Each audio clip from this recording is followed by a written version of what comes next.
हे दोस्तों, क्या आप किसी भी एक पोजीशन में अपने शरीर को काफ़ी देर तक रखते हो?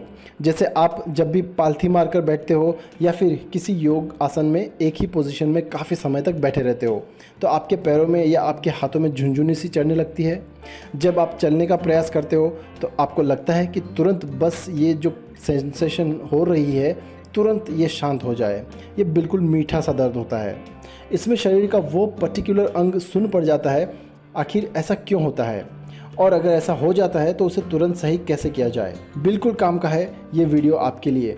अगर ये जान जाओगे ना तो कम से कम उस मीठे से दर्द से आपको तुरंत ही, या कहो कि उस मीठे से झुनझुनाहट से आपको मुक्ति मिल जाएगी।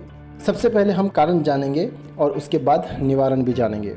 देखिए, सबसे पहले कारण जानते हैं, हम जी रहे हैं इस धरती पर केवल और केवल ऑक्सीजन के कारण। ऑक्सीजन हमारे शरीर में जाता है तो हर एक सेल को एनर्जी देता है। अब आप सोच रहे होंगे वो कैसे? ये सेल में पहुंचकर वहां पर ग्लूकोज का ऑक्सीकरण करते हैं, जिसकी वजह से वहां पर एनर्जी जनरेट होती है और इसी कारण से हम जी पाते हैं। जब यही ऑक्सीजन किसी सेल या किसी पर्टिकुलर अंग में कम हो जाता है तो हाइपोक्सिया जैसे वो पर्टिकुलर ऑर्गन डेड हो जाता है। इसलिए तो इसे कहा जाता है प्राणवायु। अगर प्राण ना होना, यानी शरीर में प्राणवायु ना हो, तो ये जीवन बिल्कुल नामुमकिन होगा। और ये केवल हमारे शरीर पर ही नहीं बल्कि हमारे शरीर के एक एक सेल पर लागू होता है। जैसे ही शरीर से किसी पर्टिकुलर अंग में ऑक्सीजन की कमी हो जाती है तो हमारा ब्रेन हमें ये सिग्नल देता है कि शरीर के इस अंग को ऑक्सीजन चाहिए। तुरंत कुछ ऐसा करो, लंबी लंबी सांस लेना शुरू करो या मूवमेंट शुरू कर दो, जिससे शरीर के उस अंग को ऑक्सीजन मिल सके। देखिए, जब हम किसी एक पोजीशन में बहुत ज़्यादा देर तक बैठे रहते हैं तो वहाँ पर ब्लड वेसल्स जो ब्लड को कैरी करते हैं, जो हर एक सेल तक ब्लड को पहुँचाते हैं, वो दब जाते हैं। और आपको ये बात तो पता ही होगी कि ब्लड में आरबीसी ही है जो ऑक्सीजन के साथ बाइंड होकर एक सेल तक ऑक्सीजन पहुँचाता है। अब जैसे ही नस के दबने से किसी एक सेल को ऑक्सीजन की कमी महसूस हुई, वहाँ ब्रेन हमें झुनझुनी जैसा महसूस करवाने लगता है।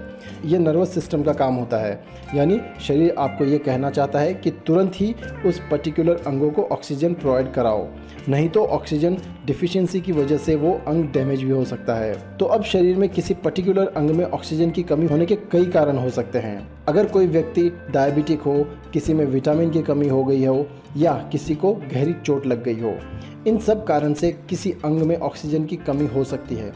तो अब इसका निवारण क्या है? इसका सबसे अच्छा निवारण यानी सॉल्यूशन ये है कि आप तुरंत ही अपने शरीर में मूवमेंट करना स्टार्ट कर दो। गहरी गहरी सांस लेना शुरू कर दो। इससे खून का सर्कुलेशन पूरे शरीर में तेज़ी से होने लगेगा और गहरी सांस लेने की वजह से ज़्यादा ऑक्सीजन आपके शरीर में पहुंच सकेगा।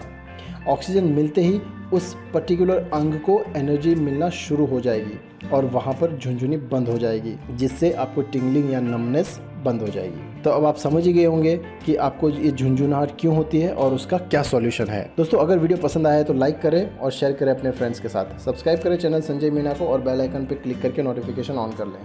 Finally, thank you for watching the video.